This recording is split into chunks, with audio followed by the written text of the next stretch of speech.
नमस्कार मंडळी.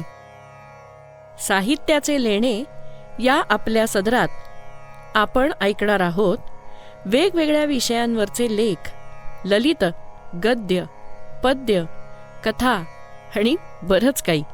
तर आजचे पहिले पुष्प अर्पण करतो आहोत स्वातंत्र्यवीर विनायक दामोदर सावरकर यांच्या चरणी. अंदमानाच्या काळ कोठडीतल्या भयानक यातना सोसत असताना तेथील भयंकर एकाकीपणा विसरण्याकरता सावरकरांनी एक युक्ती योजली. लहानपणी त्यांनी महाकाव्य लिहिण्याचा संकल्प केला होता. तोच प्रत्यक्षात आणत त्यांनी कमला हे महाकाव्य लिहिले. प्रतिकूलतेमध्येही आपली प्रतिभा जिवंत ठेवणाऱ्या स्वातंत्र्यवीर सावरकरांना नमन करून ऐकूया कमला महाकाव्याचे रसग्रहण. लेखिका अश्विनी पितळे, अभिवाचक डॉक्टर सचिन घाणेकर, प्रियांका अभ्यंकर. कमला हे सावरकर रचित नितांत सुंदर असं खंडकाव्य. अत्यंत नाट्यमय घटनायुक्त असलेल्या या काव्याच्या रचनेचा इतिहासही तसाच नाट्यमय. 50 वर्षांची अंदमानाची काळ्या पाण्याची शिक्षा, बंद कोठडी, सोबतीला केवळ 4 भिंती. अशा वेळी काट्याने त्या भिंतींवर सावरकरांनी रचलेलं हे काव्य. खरं म्हणजे हे काव्य प्रतिकूलतेच्या पाषाणावर कोरलेलं शिल्पच म्हणावं लागेल. जो कोणी हे काव्य वाचतो ना, त्याच्याही हृदयावर ते नक्कीच कोरलं जातं. सावरकर म्हणजे तेज, सावरकर म्हणजे ओज. सूर्यासम प्रखर व्यक्तिमत्व असणारे सावरकर कमला काव्यात मात्र चंद्राप्रमाणे शीतल वाटतात.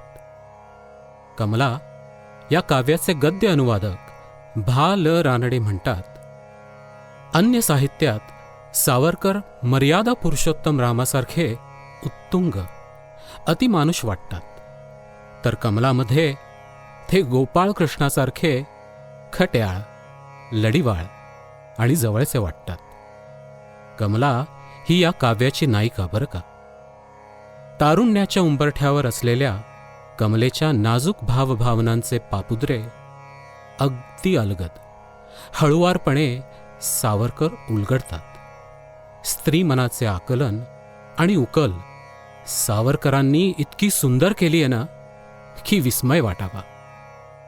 एका पुरुषालाही स्त्री मन कळू शकतं, हो, पण मात्र त्यासाठी सावरकरांसारखं संवेदनशील मन असावं लागतं.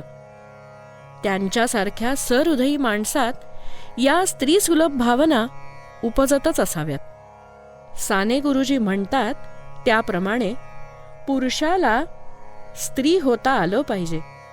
वयाच्या 10व्या वर्षी आईचं जाणं, घरात स्त्रियांची कामं करणं, समवयस्क मैत्रीण, थोरल्या भावाची पत्नी म्हणून यसुवहिनींचं येणं, यात कुठेतरी अंतरंगातली रुजुता, कोमलता विकसित होत गेली आणि तीच या कमला काव्यात आपल्याला बघायला मिळते.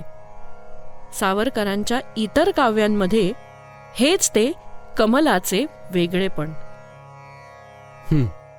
सावरकरांच्या काव्यावर लहानपणी अभ्यासलेले मोरपंत, वामन पंडित, श्रीधर महिपती विष्णुशास्त्री, कालिदास, भवभूती, पाश्चात्य कवी अँकलस, Homer, Milton, Scott, Shakespeare, शेले, kits, Byron यासारख्या अनेक कवींचा परिणाम झाला.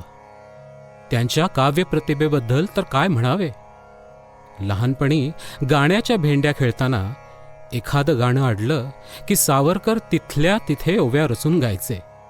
त्यामुळे सावरकरांना आपल्या गटात घेण्यासाठी निश्चितच स्पर्धा असायची. या कमला काव्याची चरणसंख्या 880 इतकी बर का.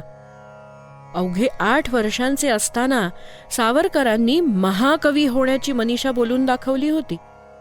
प्राध्यापक शंके कानेटकर तर म्हणतात, कमला, विरहोच्छवासादी काव्ये म्हणजे कल्पनेने निर्माण करू घातलेल्या एका महाकाव्यरूपी द्रोणागिरीची लहान लहान शकले होत. पण तीही पाहिल्यावर मूळचे विशालत्व आणि बलशालीत्व कसे असेल ते तर्किता येते.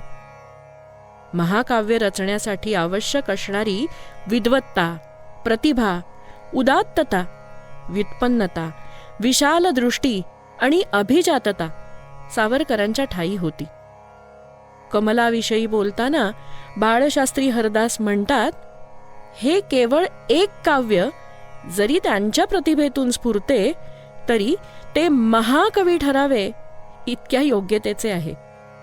वाना देशपांडे म्हणतात, ते महाकाव्य न लिहिलेले महाकवी आहेत. कमला काव्यातही सावरकर आत्मनिवेदन करतात बरं का. लग्न झाल्या झाल्या परदेश गमन, ऐन तारुण्याच्या भरात 50 वर्षांची झालेली काळ्या पाण्याची शिक्षा. अशा वेळी विरहवेदना साहजिकच जाणवायला लागली. कल्पनेच्या राज्यात त्यांचं मन विहार करू लागलं. परंतु ही केवळ कल्पनाच नव्हती, तर ते होतं आयुष्यात आलेलं जळजळीत वास्तव. क्रांतिकारकाने लग्न करावं का हा प्रश्न त्यांना पडलाय. येथे आत्मविष्कार करून स्वतःच्याच आयुष्याकडे तटस्थपणे कवीला बघता येतं. कवीचा जीवनविषयक असलेला दृष्टिकोनही कळतो.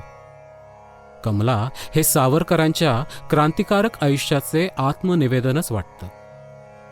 प्रेम आणि कर्तव्य या दोनही गोष्टी सामान्य माणसाच्या आयुष्यात असतात. माणूस एखादं काम एकतर प्रेम आहे म्हणून करतो अथवा कर्तव्य म्हणून. सावरकरांच्या बाबतीत तर प्रेम आणि कर्तव्य या दोन्ही गोष्टी भारत मातेच्या ठायी एक रूप झालेल्या दिसतात. या बाबतीत श्री श्यामजी कृष्ण वर्मा काय म्हणतात माहितीये?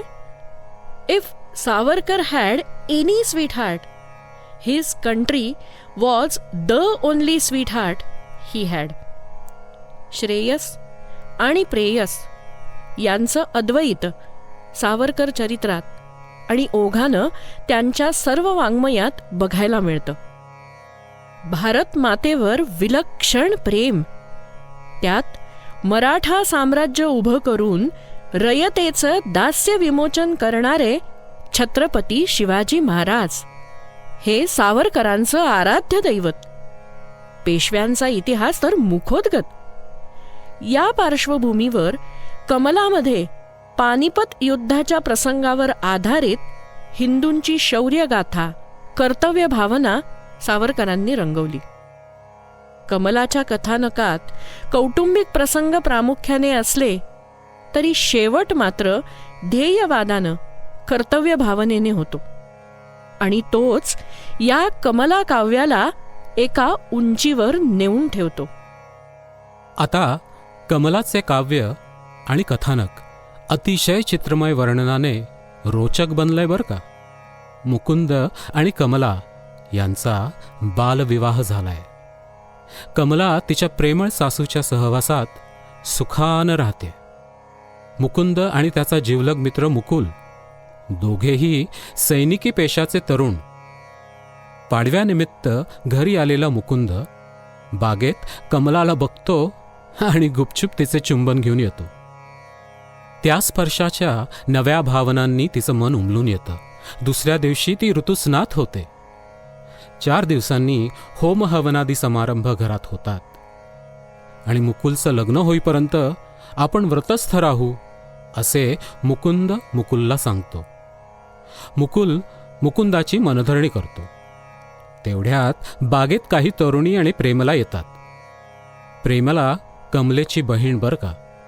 कमलेच्या सासूनं तिलाही जवळ ठेवून घेतलेलं असतं. मुकुल आणि प्रेमला यांच्यामध्ये आकर्षण असतं. त्यांच्यामध्ये प्रेमचेष्टा सुरू होते आणि रात्री कमला आणि मुकुंद यांची प्रेमभेट सुद्धा होते. कमला गाढ झोपी जाते. एवढ्यात घोड्यांच्या टापांचा आवाज येतो. बंड करणाऱ्यांचे पारिपत्य करण्याच्या मोहिमेवर आता मुकुल निघाला आहे. भाऊंची आज्ञा वंद्य मानून मुकुंद आणि मुकुल, कमला आणि प्रेमला यांचे रक्षण कर अशी देवाला प्रार्थना करून निघून जातात. एवढ्यात कमलेला भयंकर स्वप्न पडतं. ती दचकून उठते आणि इथेच महाकाव्याचा एक सर्ग संपतो.